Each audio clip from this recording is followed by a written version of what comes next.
Yo everyone, this is Mango here, and I'm going to be showing you a game called Shadow Era. It is an online trading card game that's been around for many years. It's gone through some turbulent times, but you know what? We have a new management team. We have a new developer, head developer, and he's been delivering to us exactly what he's promised: new content, new cards. We got both at the end of last year, and we're actually going to be getting new cards again in March. So it's actually a very exciting time to join the game because all arrows are pointing up. And so what I'm going to do is this video is just going to be a quick run through of the multiplayer scene. So I already have a hero loaded and a deck loaded. So what I'm going to do is I'm going to jump right into the multiplayer scene because that's what you do, right? You play these games so you can play against other people and beat them down. So, why not just go ahead and join in and see what we got going on. So I'm going to go ahead, hit the battle button. There we go. And let's join the game and see what's going on. So we got A1 Ragnosos. So I'm going to say hello to this guy. Yo, bud. And I'm going to start off by sacrificing this guy. So the way this works is at the start of each of your turns, you have the option to sacrifice a card. In order to play any cards in this game, you have to have the adequate amount of resources or mana. The only way you get that is by getting rid of cards from your hand. So I'm going to get rid of this card. So you see here, I'm going to get rid of this card. And then you see these cards are glowing green. And that means that you're able to play them. So I'm going to go ahead and I'm going to play this card. This card, each player draws 3 cards. So you see he has 6 cards in his hand right now. So he'll only draw 1 card from this, while I will actually get the full advantage of the draw. And so that's always a good play on turn 2 if you have it available, especially if you're going first. And I want you to take a look at his hero. Just pay attention to the bottom left-hand corner there, that purple one. You're going to see it go up by 1. And see 2. So at the start of each of your turns, you gain 1 shadow energy. And shadow energy is used to utilize your special ability. Each hero has one. So I'm going to sacrifice this card so I can play this card, which is my main draw engine. And so I'm going to end my turn. So in this, for warriors, their main draw engine is that card called Blood Frenzy. At the start of each of your turns, you take 1 damage and you draw an extra card. You see here, I'll take 1 damage. See that 1 pick ting there, and then I draw 2 extra cards. So I'm going to go ahead. I'm going to sacrifice that card for now. I'm going to play this card, and then I'm going to buff my weapon because that's my special ability. You see my special ability for 3 shadow energy. Weapon you control gains +2 attack, but may not gain any other bonus. So what I'm going to do now is I'm going to go ahead and I'm going to attack the hero because I want to show you this ability that I have. And see, now I can use this. So you saw this cost 4. So I was out of resources. But this weapon's secondary ability is when you attack, 2 used resources are renewed. So now I get to use one of these abilities. And these abilities, target ally is returned to its owner's hand. So I'm going to hit this guy, and he's going to go back to his hand. I'm going to end my turn. And so let's see if he has his item destruction. Warriors have one of the best weapon destroying abilities in the game. And usually they run 2 to 3 of them, and he does have it. Not uncommon to see that so early, because like I said, usually people are running 2 or 3 of those. Okay, so it was expected. It's not like out of the blue, didn't see that coming. And so I'm gonna go ahead. I'm gonna get rid of this card. Yeah, I'm gonna get rid of this card for right now, and I'm gonna play this guy, a big ally. And I'm gonna end my turn. And so this game's going pretty fast. We both got our draw engines down early, so we're both drawing a ton of cards. So let's see what he has for me here. And he is going to play what? What is he going to play? And so so you look at the card. Bottom left-hand corner is the attack value. Bottom right-hand corner is the health value for allies. For the weapons, it's about the same. Bottom left-hand corner, attack value. Bottom right-hand corner is the durability value. So durability in this game is for cards that, for mostly just weapons. And let me see, so interesting. So I'm going to skip here. Am I going to skip? Yeah, I'm going to skip. I'm going to play this card here. And so you see when an opponent has greater than or equal resources, when I summon this ally, it allows me to disable an ally. So that ally has been disabled, which means it can't attack or defend. So I'm going to end my turn there.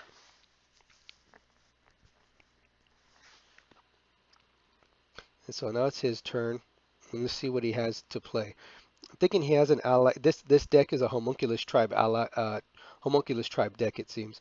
So there are numerous different tribes in the deck. You can make tribe-specific decks, or you can mix them with the neutral allies for your class or for your faction. In this game, there's a shadow faction and a human faction. You can figure it out. Good guy, bad guy, right? Not gonna get into that. But so he was probably looking to make a play, a combo play on this turn, but me shutting this down, disabling it, might have been enough to put that off. So let's see what his next play is, though. So he goes up to 6 resources. Oh, he has a Crippling Blow and another Fortified Wisp. So these wisps are actually very difficult for me to deal with. And let me see, it looks like I'm not going to be able to deal with them. So I'm going to get rid of one of these just so I can cast this weapon. I'm going to use my ability on my weapon. Again, buff it up to 3. And I'm going to attack the hero to renew 2 resources. Attack the hero again here. And then I'm going to use these abilities to send these guys back to his hand. Okay. So now, I mean, it didn't really do much. It just kind of bought me some time, but I'm trying to get in as much damage to his hero as I can early, and so that did slow him down by at least maybe a turn or two. So let's see what his next play is. So he has 7 shadow energy, so he's gonna buff something. He's able to buff an ally by +1/+1 and give it protector. Protector means that the ally is now a shield for all other allies in play. So I cannot deal any damage to this ally unless I remove this first. Let me see. So I'm going to play this card first, and then I'm going to attack here, deal 3 damage, come in here, because remember I renewed 2 resources, so I went from 1 to 3. Come in here, deal 4 damage, come in here, deal 3 damage, and then I'm going to end my turn. Pack Beast can win game, though. So I've gotten pretty close to death, but he has an ally called Pack Beast that if he plays it, it'll constantly heal him, and it's something that I won't be able to deal with now. So let's see what happens. Oh, Rampage. So now at this, for every ally he kills, he's going to heal 2 life.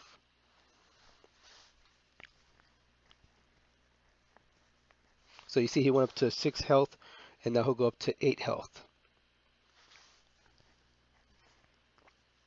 And that should actually be game. I don't think I'm going to be able to win at this point.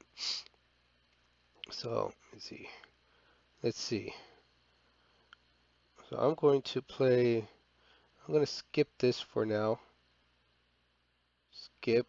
I got a little lucky and I pulled into what I needed. So this card allows me to, if an opposing player controls 3 allies or greater, at least 3 allies, I can cast this and I can kill a target ally. So I can only target this one because remember those ones are protected behind him. So I can only target this one, but that works for me. So I'm going to do that. I kill him. Then I'm going to come in here, deal 3 damage, and then I'm going to kill it with this card. Okay, and then I'm going to go ahead and play, not that card because it'll just get, well, it'll get killed anyway, but I'm going to play this card here, and then I'm going to end my turn. And so he'll be able to kill this guy with that card and gain 2 more life back. But, oh, wow, even worse. Okay, so now, so that ally reduces an ally by 2 health and then buffs an ally by 2 attack. So that should have sealed it. So you got to see a lot of cool interactions on my opponent's side. And so Yep, and so this ally actually buffs all friendly homunculus tribe allies. You see, this is a homunculus tribe. So he's up to 6 now because of the summoning buff from this guy and then the buff from this guy. So yeah, that should about do it. Let's say good game. Good game, bud. I was recording this beatdown. So I'm gonna skip here. I'm gonna skip and I'm gonna come in here, just deal some damage on the way out. I've lost this game, but I'm gonna come in here, hit again, play the weapon, and end my turn. Because there's no way I can win because he has that attachment that every time he kills one of my allies, he heals 2 damage. So there's no real way I can win here. He's gonna kill these 2 allies, but let's see what happens. Because he'll kill these 2 allies. I might be able to win just by hitting if I don't play any more allies, but I don't think so. Because I need to play allies along with my weapons to gain damage, to deal damage, and just a weapon alone is not going to cut it.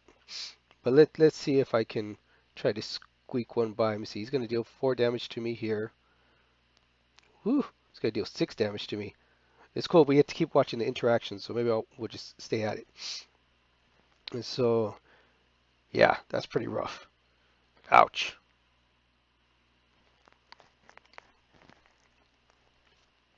19. So maybe I could have won if I stopped playing allies, but you never know. It's too late now. So let me see. I'm going to go ahead and I'm just going to do that there. Ability on my weapon here. I'm going to attack into him here. And I'm going to cast this. And I'm going to end turn. So 4, 8, 12, 19. He's got me. Maybe if I had one more turn, I could have actually won this game. But it's okay. Yeah, we got to see a lot of cool interactions on his side. You got to see a homunculus tribe in action, and you got to see how effective it can be. And so, yeah, I think if I would have played this a little differently, uh, I would have probably been able to pull out the win instead of playing allies to heal him. So I probably lost this game, but it's something that you could notice now. Hey, I don't need to play any more allies if he's going to keep healing off of them. Just go back and just make sure don't make that mistake again. I am a little still coming over a cold here, but maybe I'm not thinking straight, or maybe it's the fact that I'm talking while playing, and I'm not really focusing. But either way, it was a good game, and I'm actually glad we got to see a deck like this because it's showing so many interactions. And actually, that armor, he just played an armor card, and what it does is it exiles a card from a graveyard, and it allows you to buff an ally of yours, a homunculus ally, I believe. Let me see.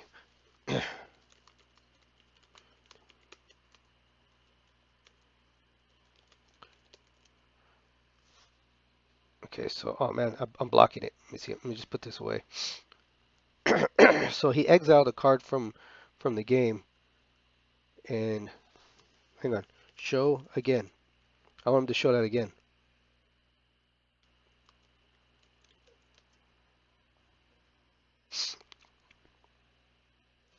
Okay, so he's gonna remove an ally from a grave, and then you'll see him target one of his allies and buff it. You see? And so that's another tool to help buff your own allies. Okay, so that's the game. And so let me go back to my deck and I'll show you it because I was playing a very simple deck, a very straightforward deck. His deck was a little more complex, had more strategy, more moving parts involved, and it's something that really only players with experience, more advanced players should be playing. But let me show you what I have here. Okay, so this is a mix deck from talking to a couple different people about their ideas. But basically, I have 5 allies with a cost of 2 or cost of 2. So that's my hoping for that early turn 2 play. And both of them have different abilities. This guy's ability, all damage to him by other allies, troops, is reduced by 1. Um, This guy, every time he attacks, he gets +1 attack. So he only has one base attack, but when defending. But when he attacks, he deals 1 extra damage. This card costs 3. Friendly allies have +1 attack on your turn. So it's not hard to figure out, guys. Okay, if it's your turn, you have extra buff. If it's not, you don't. Okay, don't get that mixed up. That's just dumb. Okay, this card, Priest of the Light. When Priest of the Light is summoned, opposing heroes lose 1 shadow energy and your hero gains 1 health. So you saw that a couple times. I played this and my opponent would lose 1 shadow energy. In this game, shadow energy is pivotal. Usually you're planning your turns around when you can activate your shadow ability. So having that removed from you for a turn, even 1 turn, can really put back your strategy. This card, you got to see it, I believe. When I summon this card while my opponent has equal to or greater than number of resources, I'm able to disable one of his allies. Disable means cannot attack, cannot defend. Sorry for the pauses in my voice here. I'm trying to hold back coughs because, like I said, I'm actually still sick here. But I wanted to get started on these videos. And so this card is a nice control card for the human side, human faction. You see, and then this card, 4 cost, you got to see it in action. I know we did see this one. And so when your opponent has 3 allies in play, you get to target one of those allies and kill them. But you saw, remember, in the game, one of the allies had the protector status, as though it was basically a wall in front of the other ones. And so, but it's perfect because it kills anything, regardless of how big and scary it is. And so then we got this guy, Brac Soldier. You get to see him in play. 3 attack, 6 health. Opposing allies lose haste. So haste is one of the strongest abilities in this game. There's not many cards that have it, but the ones that have it tend to be a pain in the butt. So having this guy in your deck really helps you to fight on even footing with those decks that have the hasted allies. Also, there is a hero that specifically grants his allies haste as his special ability, his shadow ability. And so if you have something like this in play, it's a natural tech card, for that style. And then he's also got kind of a meat shield for weenie allies or damaged allies. You see, he can't be attacked by allies with 3 health or less. So basically, this ally could not attack him, and this ally could not, or I'm sorry, this ally could not attack him. You see the 2 health? And so let's move on. Visca. So this ally does have haste, but its main use is its secondary ability. All combat damage dealt to Visca from heroes is reduced to 1. So my hero, remember, buffs weapons. So that attack value goes from 1 to 3. But if I attack into this card, it's just going to be reduced down to 1. It doesn't matter unless you have something in play that eliminates abilities from allies. So this card is really a key card. It was one of the newest releases, and it's really made an impact on the game. So it's a 7 cost card. It's not easy to get out. And the first ability is Steadfast. So basically, when this card is in play, the only way you can remove it is by dealing lethal damage and killing it. You can't send it back to the owner's hand like this card. Remember, target ally is returned to its owner's hand. And there's another ability called Exile that's a permanent removal, but permanent removal does not equal lethal damage. So that does not work on this card. You cannot exile this card. You cannot use alternative means to send it back to an opposing player's hand or deck. You have to deal lethal damage to it. The second part of its ability is opposing heroes and allies lose stealth and hidden on the turn Keon enters play. And so there is a hero that focuses on hiding, and there are abilities that allow you to hide. And some decks are built around that strategy. So if you have this card in your deck, it gives you at least one option to be able to break that stealth of your opponent and possibly land a finishing blow, or maybe just to land a crippling blow to destroy their strategy that they're trying to progress with. And the last part of his ability, and this guy's got all kinds of freaking abilities, right? Top to bottom. We almost ran out of room. Probably the only reason he doesn't have more is because they didn't have any more room to type. Let me see. So all damage to friendly allies reduced by 1. So every ally that I have in play would be reduced by 1, including him. So you can see now why he'd be such a pain in the to get rid of. He's got the 4 attack. He's got the 8 health. So a real pain in the ass. I'm just going to say it. He's a pain in the ass. But you know what? He's a great card. He is a little expensive. If you're looking to buy him, it's going to be like 2,400 gold, which is far and away the most expensive card that you're going to come across in this game. And otherwise, everything else in this deck is pretty cheap. This is something that you should be able to build and actually get pretty decent results with. So if you're new to the game and you choose this deck and you maybe you're farming the AI to get some gold and experience and some shadow crystals, or maybe you decide to spend 20 bucks and and get some shadow crystals that way and purchase some cards, pre-constructed decks. I would say for this, if you can't afford this card yet, just double down on one of these. Maybe a third one of this or a third one of this. It'd still be just as good. Okay, so the next card we have Crippling Blow. I don't know if we got to see it or not, but I attached this to an opposing ally. That ally has a maximum attack of 0. Okay, so any ally you put this on, the attack value goes down to 0. And it stays that way unless they can remove the ability. And then you saw this in play. Target ally returned to its owner's hand. And this, I think we got to see it as well. Each player draws 3 cards. So Unilateral Draw. This is an ability to destroy target enemy weapon or armor. So you got to see him use it on me. It's 3 cost, and for what it does, it's very cost effective. The next thing available to destroy a weapon or armor, in regardless of its cost, is 4 cost, I believe, from rogues. See, so and then this, of course, this is the key card in this deck. Any warrior deck typically dies without this card because it's your main draw engine, and it's one of the best, if not the best, draw engine in the game. The Angry Ogre, the bird killing ogre, and it's just because for one-time cost of 3, you're able to consistently draw an extra card each turn. But yeah, you take the 1 damage each turn.